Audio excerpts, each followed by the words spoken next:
नमस्कार। हमने पेरेंट्स को कोऑर्डिनेट करने के लिए बच्चे जिस प्रकार से हमसे इंटरेक्शन करते हैं वैसा ही इंटरेक्शन पेरेंट्स से भी करते हैं, पर हम उन्हें जो इंटरेक्शन देते हैं वो सब्जेक्ट के रिगार्डिंग या कोचिंग के रिगार्डिंग होता है और पेरेंट्स का इंटरेक्शन उनका अपने एक्सपीरियंस पर बेस होता है, जो हो सकता हो कि हमारे और उनके बीच में मिस कोऑर्डिनेशन क्रिएट कर दे। बिकॉज बच्चे की जो सफलता है वो दो चीज़ों पर निर्भर करती है, एक तो उसकी अपनी मेहनत और दूसरा उसको दिया गया गाइडेंस। अब गाइडेंस जो है उसको दो जगह से मिलता है, पेरेंट्स से और साथ में टीचर्स से। बच्चा जब हमारे साथ रहता है तो हमारे गाइडेंस में रहता है, पर जब कभी पेरेंट्स का गाइडेंस उसे मिलता है तो हो सकता हो कि दोनों के बीच में कोई मिस कोऑर्डिनेशन हो जाए। तो वही कोऑर्डिनेशन एस्टेब्लिश करने के लिए हमने यहाँ पर डियर पेरेंट्स सीरीज की शुरुआत की थी और इसी शुरुआत में इसी कड़ी के रूप में आगे अब हम अलग अलग जो भी बच्चे के साथ जुड़े हुए टीचर्स हैं या फैकल्टीज हैं वो इसमें इंटरेक्शन करेंगे, ताकि हम अपने लिए बता सकें कि पेरेंट्स को और बच्चे के बीच में जिस तरह का इंटरेक्शन होना चाहिए वो टीचर के साथ उसे कोऑर्डिनेट किया जा सके, या टीचर क्या बता रहे हैं बच्चे को वही चीज़ें पेरेंट्स तक भी पहुँचे, जिससे कि कहीं भी कोई भी ऐसी स्थिति पैदा नहीं हो कि बच्चे को दो अलग अलग गाइडेंस मिल जाए। अब इस सीरीज में हम देखेंगे कि जैसे दिवाली वेकेशन आने वाला है और दिवाली वेकेशन के लिए एक ऐसा फेज है जो बहुत मस्ट है, क्योंकि बच्चा जो है वो घर जाएगा और थोड़ा सा यहाँ के हेक्टिक क्लाइमेट से रिलैक्स हो जाएगा। तो री एनर्जाइज होने के लिए दिवाली वेकेशन बहुत जरूरी है, पर कहीं ऐसा ना हो कि बच्चा घर जाकर के ओवर रिलैक्स हो जाए और जो उसने इतनी लंबी मेहनत की है उसमें कहीं ना कहीं डेंट आ जाए। ये काम कैसे होगा? तो हमने अपनी तरफ से प्लान किया है। दिवाली वेकेशन पे जाने से पहले बच्चा क्या करेगा, दिवाली वेकेशन में क्या करेगा और वापस रिटर्न होने के बाद क्या करेगा। तो वेकेशन से पहले हम बच्चे के लिए कोई ना कोई टेस्ट ऑर्गेनाइज करवाते हैं। जैसे हमने यहाँ पर AIATS रखा हुआ है, उसकी प्रैक्टिस है, तो प्रैक्टिस टेस्ट पहले देगा। तो प्रैक्टिस टेस्ट देने तक वो अपनी मेहनत लगातार करता रहेगा। फिर जैसे प्रैक्टिस टेस्ट देगा उसके 1-2 दिन के बाद दिवाली वेकेशन पे जाएगा। और दिवाली वेकेशन, ये पेरेंट्स से भी हमारी रिक्वेस्ट है कि दिवाली पर बच्चा रिलैक्स होने आया है, उसको कोई वर्कलोड नहीं देने की कोशिश करें, जबकि उसको रिलैक्स करने की कोशिश करें। तो बच्चा वहाँ आया है, पूरा अपना फेस्टिव सीजन एंजॉय करे। थोड़ा बहुत जो भी हम उसको वर्क देते हैं असाइनमेंट के फॉर्म में, वो एक सही टाइम निकाल करके उसको कर लेगा। और अगर उसको पढ़ना भी है तो वो अपने अकॉर्डिंग जब भी उसको टाइम मिलेगा उसमें अपनी सेल्फ स्टडी कर लेगा।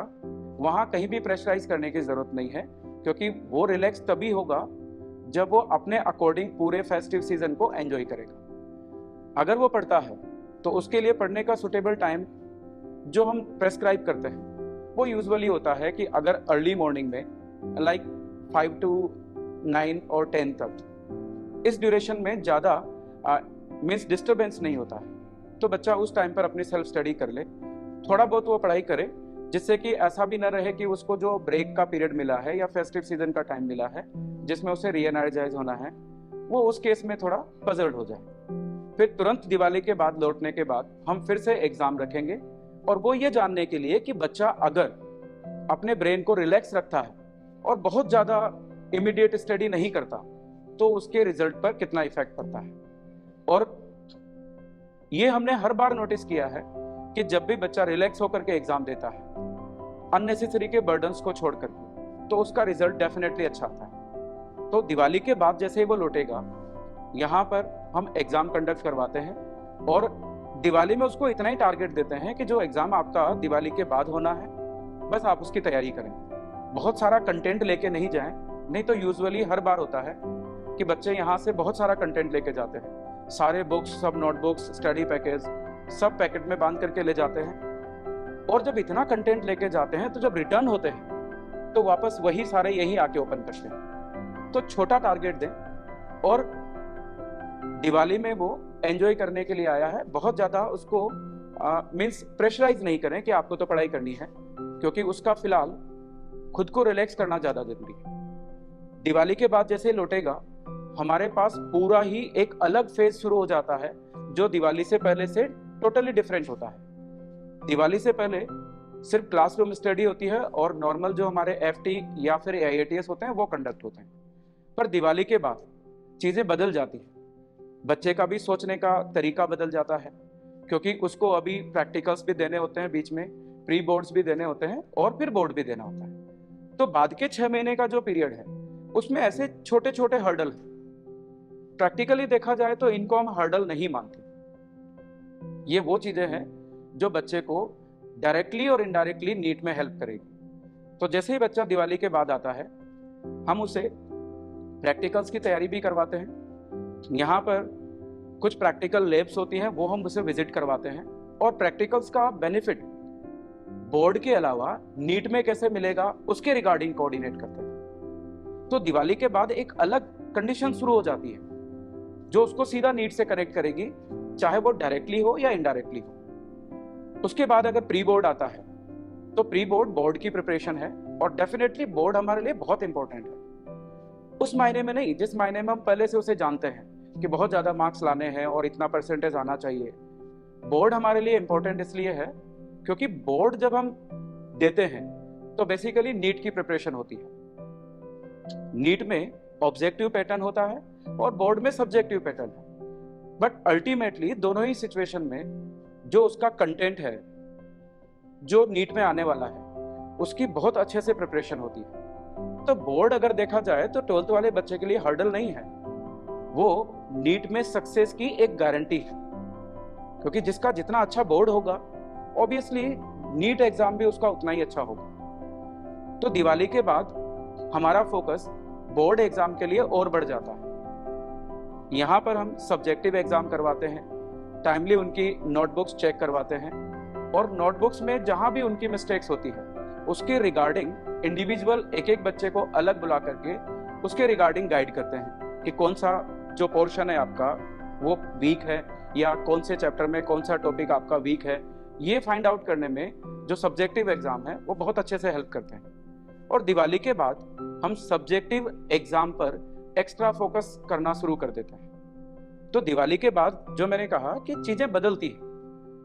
अभी तक जिस सोच के साथ बच्चा चल रहा था, दिवाली के बाद वो प्रैक्टिकल के लिए भी सोचेगा, बोर्ड एग्जाम के लिए भी सोचेगा, और उसमें हर पार्ट पर हम बच्चे को गाइड करते हैं। और अगर बच्चा इसमें प्रॉपरली गाइड नहीं हुआ तो वो कंफ्यूज हो जाता है, और अगर कंफ्यूज हुआ तो या तो वो किसी एक एग्जाम पे फोकस कर लेगा, बोर्ड पे फोकस करेगा तो नीट शायद उसका पुअर हो जाएगा, और अगर मान लीजिए उसने बोर्ड पे फोकस नहीं किया तो बोर्ड में थोड़ा बहुत उसको नुकसान होता है। तो दिवाली के बाद हम प्री बोर्ड एग्जाम के लिए सब्जेक्टिव पेपर का प्रिपरेशन करवाते हैं, यहाँ तक कि प्रैक्टिकल एग्जाम की तैयारी करवाते हैं, और इवन बच्चे के जहाँ भी कंफ्यूजन होते हैं उन सारे कंफ्यूजन के लिए हम डाउट क्लास ऑर्गेनाइज करवाते हैं। और इवन कई जगह ऐसी सिचुएशन आती है कि बच्चा इन दिवाली से पहले वाले टाइम में बीमार हो गया था, एक लंबे समय तक महीने 15 दिन वो बीमार रहा, फिर घर चला गया, तो उसका कुछ न कुछ पोर्शन जो है वो छूट गया होगा या वो बैकलॉग बन गया होगा। तो बैकलॉग के लिए हम बहुत सारे वर्क करवाते हैं जो दिवाली के बाद शुरू हो जाता है। बैकलॉग के लिए हम पूरा रिवीजन कोर्स शुरू कर देते हैं। रिवीजन कोर्स में जो भी चैप्टर्स हैं वो फर्स्ट चैप्टर से लेके लास्ट तक जो 12th का सिलेबस हम करवा चुके हैं वो दोबारा ऑनलाइन मोड पे शुरू हो जाता है। तो बच्चा चाहे तो अपने हॉस्टल में रह करके उस ऑनलाइन लेक्चर को अटेंड कर ले, और जो भी उसके डाउट्स रहते हैं, मान लीजिए वो ऑनलाइन क्लास में नहीं पूछ पाया तो वो यहाँ आकर के डाउट्स में डाउट कॉर्नर पे आके पूछ सकता है। तो जो कंडीशंस बदलती है या जो एग्जाम के लिए नेसेसरी है वो सारे पैरामीटर्स हम दिवाली के बाद बहुत अच्छे ऑर्गेनाइज वे में शुरू कर देते हैं। इवन आप देखें कि कुछ अगर हम नीट की बात करते हैं तो नीट का प्रेशर भी दिवाली के बाद ही बढ़ता है, और नीट के लिए 11th क्लास भी जरूरी है। तो ये वो फेज होता है जिसमें 11th भी प्रिपेयर करनी होती है और 12th भी प्रिपेयर करना होता है। और बोर्ड एग्जाम के बाद एक सेकंड फेज शुरू होता है जब नीट की तैयारी होती है, और 1 मंथ हमारे पास होता है। तो उसके लिए हम टेस्ट सीरीज चलाते हैं, और अगर बच्चा बोर्ड एग्जाम के बाद बाय द वे नहीं आया तो ये बहुत बड़ी मिस्टेक होती है, क्योंकि यहाँ पर हम टेस्ट सीरीज करवाते हैं और डेली टेस्ट होते हैं अल्टरनेट वे में। एक टेस्ट आज हुआ, फिर उसकी एरर एनालिसिस होगी और उसी का ही सिलेबस का टेस्ट फिर से दोबारा होगा। तो बच्चे को ऐसे एक एक चैप्टर पढ़ने की जरूरत नहीं होती है, जबकि अगर वो घर पे रुक जाता है तो सिर्फ एक एक चैप्टर पढ़ेगा और टोटल नीट में ऑलमोस्ट 96 चैप्टर हैं जिसे वो कंप्लीट नहीं कर पाता।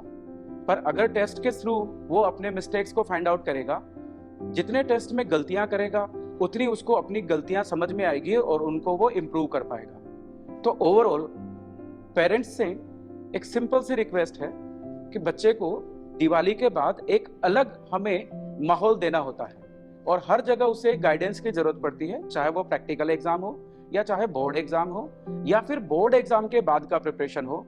उसके लिए यहाँ पर कंटिन्यूअसली सपोर्ट अवेलेबल होता है।